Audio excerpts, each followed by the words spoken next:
Bugün size bir devrimin top tüfekle değil, sadece bir öğle yemeğiyle, bir zeka pırıltısı ile nasıl yapıldığını anlatacağım.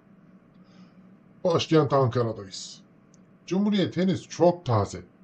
Şehir o zamanlar küçük, toz toprak içinde. Doğru düzgün yemek yenecek tek bir yer var, o da İstanbul lokantası. Ama içerisi sadece kravatlı adamlar, milletvekilleri, bürokratlarla dolu. Kadınlar mı? Onlar sosyal hayatta, hele ki bir lokantada tek başına yemek yemesi hayal bile değil. İşte bu atmosfere gencecik bir kadın kafa tutuyor. Süreyya Ağoğlu, Türkiye'nin ilk kadın avukatı. Sırf karnını doyurmak için bir kız arkadaşıyla o lokantaya giriyor. Ama çatal bıçak sesleri bir anda kesiliyor. Bakışlar rahatsız edici, homurdanmalar başlıyor. Olay o kadar büyüyor ki şikayetler Başbakan Rauf Orbay'a kadar gidiyor. Rauf Bey Süreyya'nın babasını arıyor. Ahmet Bey, Ahmet Ağaoğlu. Ahmet Bey, herkes rahatsız oluyor. Kızınız bir daha lokantaya gelmesin. Süreyya çok üzgün. Gel zaman git zaman bir gün Atatürk eşi Latife Hanım'la misafirliğe geliyor. Süreyya'ya soruyor işler güçler nasıl, sen nasılsın? Süreyya fırsat bu fırsat diyerek paşam beni ancak siz anlarsınız. Modern bir kadın olarak yemek yemek hakkım değil mi?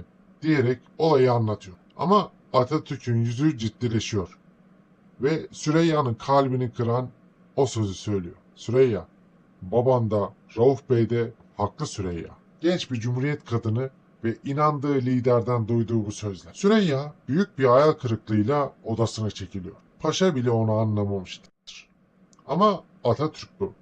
Satrancı her zaman birkaç hamle sonrasına göre oynar. Ertesi gün Süreyya bakanlıktaki odasındayken kapıda gri, üstü açık bir otomobil beliriyor. İçindeki bizzat Mustafa Kemal Süreyya'yı arabaya davet ediyor. Latife seni öğle yemeğine bekliyor. Gel gidelim diyor. Araba hareket ediyor. Ama Çankaya Köşkü'ne gitmiyorlar. Atatürk şoföre talimat veriyor. Araba o meşhur İstanbul lokantasının tam önünde gıcırdayarak duruyor. İçerideki milletvekilleri paşayı görünce dışarı fırlıyorlar. Heyecanla etrafını sarıyorlar. Buyurun paşam. Atatürk arabadan inmiyor bile.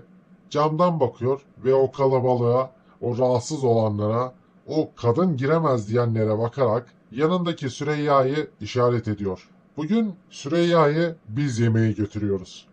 Ama yarın buraya gelecek ve yemeğini burada yiyecek. Bu ne demek biliyor musunuz? Bu bir emirdir.